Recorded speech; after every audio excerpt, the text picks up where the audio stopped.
সরকারকে অবশ্যই বহন করতে হবে। মসজিদ মাদ্রাসা এবং স্থাপনা ধ্বংসের চক্রান্তে লিপ্ত জানেন বিশ্বের প্রায় সকল মুসলিম রাষ্ট্রের জনগণ ইসরায়েলের বর্বরোচিত হামলার প্রতিবাদে ঐক্যবদ্ধ হয়েছে।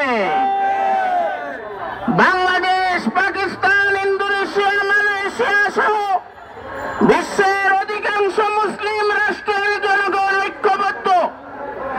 আমি শুধু একটা কথা বলতে চাই, আরব বিশ্বের জনগণ যারা আছেন আপনারাও ইসরায়েলের বিরুদ্ধে মাঠে নেমে পড়ুন, ঐক্যবদ্ধ হন। ইয়াদুল্লাহি আলাল জামাআহ হিসাবে যখন বিশ্বের সকল মুসলিম এক প্ল্যাটফর্মে ঐক্যবদ্ধ হবে তো ইহুদি শক্তি ধূলিসাৎ হয়ে যাবে। আমেরিকা এবং ইসরায়েল আমাদের সামনে দাঁড়াতে পারবে না, টিকতে পারবে না। ফতেহে মক্কা যেভাবে হয়েছে, ফতেহে খায়বার যেভাবে হয়েছে, সেইভাবে ইসরায়েলের বুকে আমাদের মুসলমানদের পতাকা উড্ডীন হবে। শর্ত একটাই, আমাদের ঐক্যবদ্ধ হতে হবে।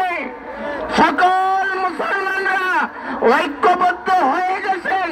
শুধুমাত্র আরব বিশ্বের মুসলমানদের মাঠে নামার জন্য আমি উদাত্ত আহ্বান জানাচ্ছি। আরব বিশ্বের যারা রাষ্ট্রপ্রধান আছেন তাদেরকে কার্যকরী পদক্ষেপ নেওয়ার জন্য আহ্বান জানাচ্ছি।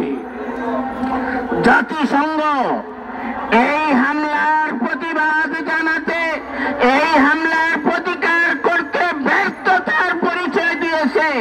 এই জন্য আমরা জাতিসংঘের নিন্দা জানাই। ভারত সরকার বিতর্কিত ওয়াকফ আইন পাশ করে মুসলমানদের মসজিদ মাদ্রাসা এবং স্থাপনা ধ্বংসের চক্রান্তে লিপ্ত।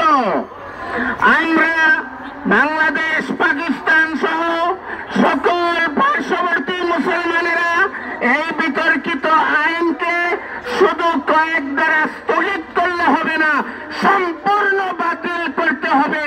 যদি না করা হয় তবে এর পরিণতি ভারত সরকারকে অবশ্যই বহন করতে হবে। নাসরুম মিনাল্লাহি ওয়া ফাতহুন করিব।